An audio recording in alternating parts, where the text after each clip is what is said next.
Itu mau jahit baju. Saya nggak sebutkan namanya siapa. Tiba-tiba ketok pintu. Tahu gak Bapak Ibu apa yang terjadi?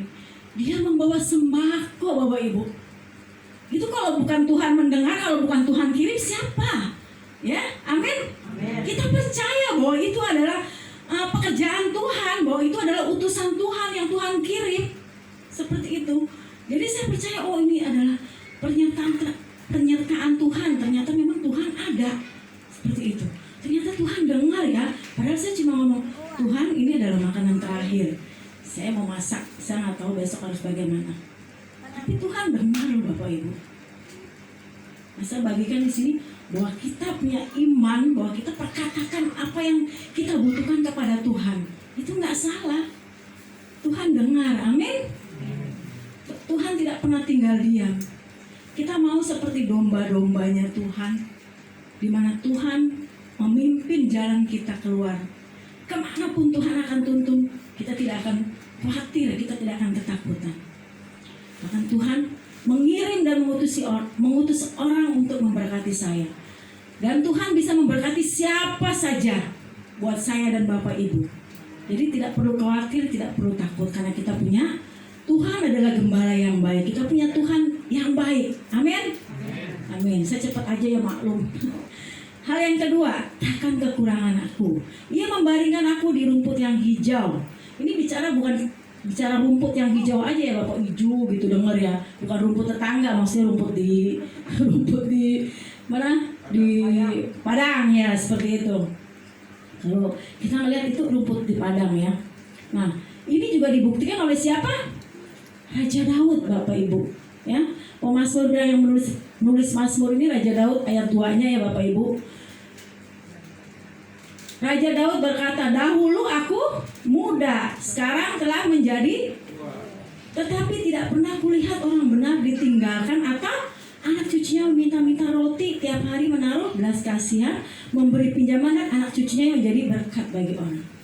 Ini ini Raja Daud masakan sendiri Bapak Ibu. Itu juga kita bisa rasakan Bapak Ibu.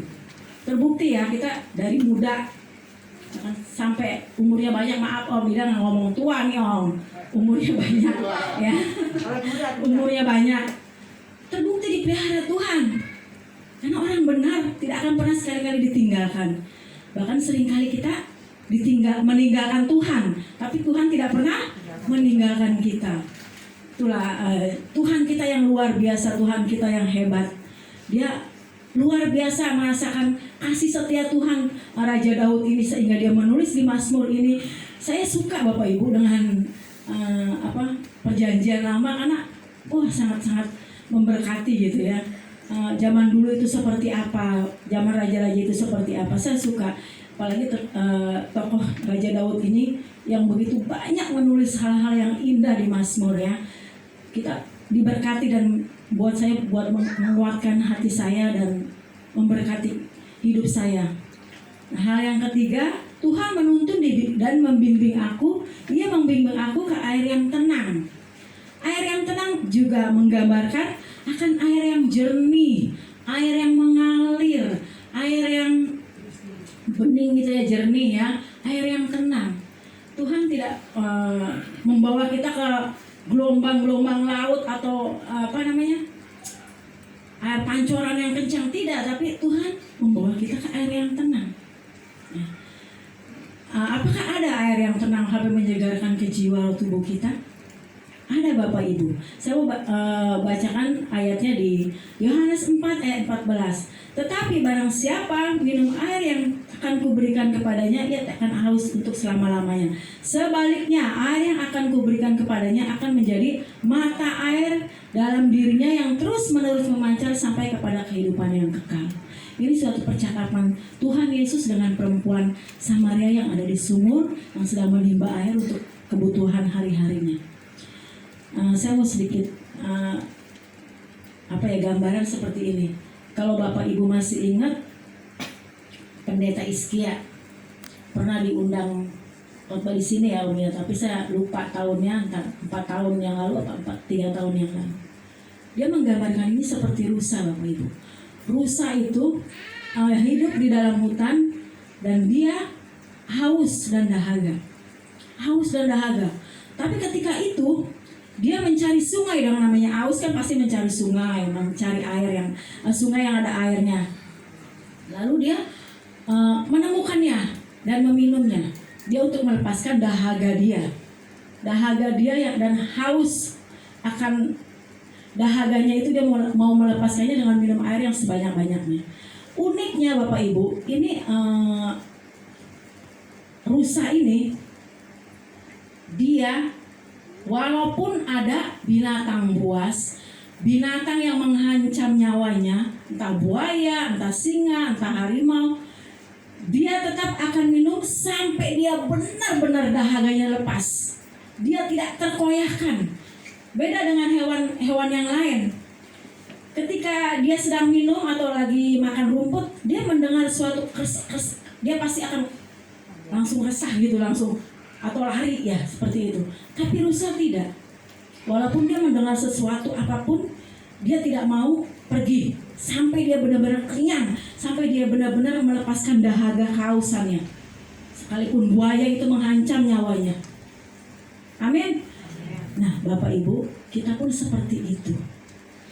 Di saat cobaan datang silih berganti, masalah ini belum selesai, datang lagi masalah ini. Masalah ini belum selesai, datang lagi masalah. Kita mau tetap seperti hewan rusa ini, tidak akan terkoyahkan, tidak akan gusar apapun yang terjadi. Kita mau tetap mengikut Yesus. Kita mau percaya bahwa Tuhan adalah gembalaku yang baik, bahwa Tuhan akan menuntun aku ke jalan yang benar, membaringkan aku di rumput yang hijau, membimbing aku di air yang tenang. Amin. Kita memperbarui iman kita terus kepada Tuhan. Kita mau seperti rusa yang gigi yang kokoh, yang tidak terkoyahkan oleh apapun. Karena manusia ya lemah ya. Manusia lemah kalau kita tidak mengandalkan kekuatan Tuhan. Kalau kita tidak menyerahkan hidup kita kepada Tuhan, kita nggak kuat Bapak Ibu. Dipikir saya nggak ada masalah. Wow, masalah saya banyak banget, banyak, sangat amat banyak. Tapi saya menyerahkan semua itu kepada Tuhan. Karena saya bilang, saya Tuhan nggak kuat, Tuhan nggak kuat. Manusia biasa loh Tuhan. Sekalipun ada orang bilang, si Ida tuh yang nggak pulang-pulang di gereja mulu, tetap aja saya ini manusia biasa Tuhan. Ya, kan kita pimpinan Tuhan. Kita mau pegang terus kepada Tuhan bahwa saya nggak kuat Tuhan, saya nggak sanggup, dan saya pasti kuat, pasti saya sanggup karena saya punya Allah yang luar biasa. Kalau adalah gembala kami yang menuntun setiap langkah kami. Amin. Saya melanjutkan lagi, yaitu yang keempat, menuntun aku jalan yang benar oleh karena namanya. Gadamu dan tongkatmu itulah yang menghibur aku. Bapak Ibu, saya mau bacakan dulu ayatnya ya.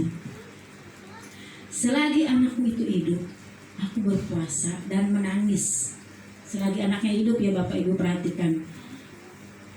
Di Mazmur 2 Samuel 12 ayat 22 sampai 23, tapi saya membaca. Jawabnya, selagi anak itu hidup, aku berpuasa dan menangis. Karena pikirku, perhatikan pikirku, siapa tahu Tuhan mengasihi aku, sehingga anak itu tetap hidup. Tetapi sekarang ia sudah mati. Mengapa aku harus berpuasa mendapatkan aku mengembalikannya lagi?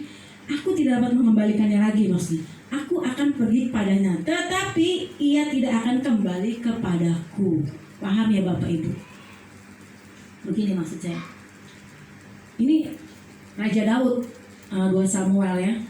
Raja Daud berkata seperti itu. Selagi anakku masih hidup, aku berpuasa. Saya mau kesaksian sedikit, saya mau disambung dengan kesaksian. Pasti Bapak Ibu di sini pernah mengalami yang namanya kehilangan.